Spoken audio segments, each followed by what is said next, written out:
you could also call the right hemisphere amygdala the survival amygdala. That it has to, and according to Shore, comes online in utero. And is influenced at that point by the mother's amygdala. And I have one case study, and it's in the book, of a woman who was training, her history of trauma throughout her life, and was training this child unwanted by the husband, very much, or the partner, very much wanted by her. There was a lot of conflict.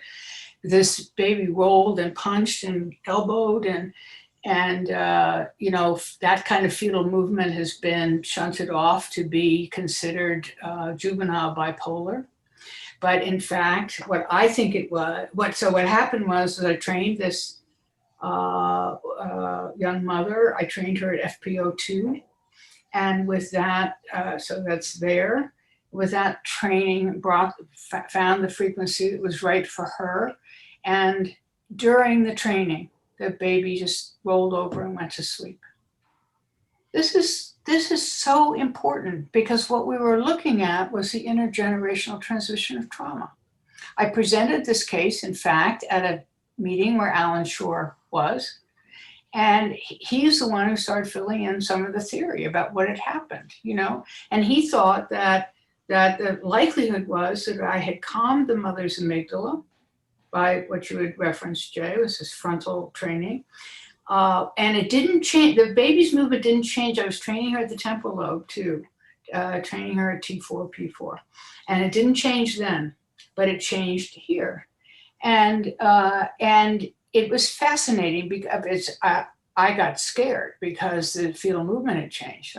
That's not something you just sit around like, oh, that's cool. No, but yeah. For 3 days, this baby was calm. This is what we see after training, right? Initial training. For about 3 days, the people have the effect that they have.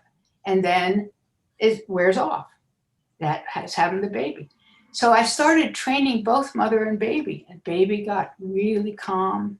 The baby was very well organized after birth.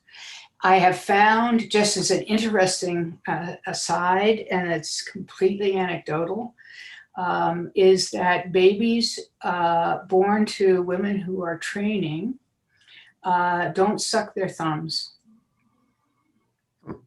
It's interesting, because thumb sucking or sucking on pacifiers is non-nutritive sucking, right? It's a way of calming your nervous system as a baby. And they don't do that. Why don't they do that?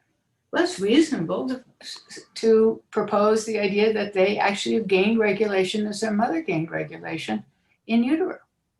And if that could just be picked up by somebody, some university somewhere, take in these mothers and help them with this training, that would be great.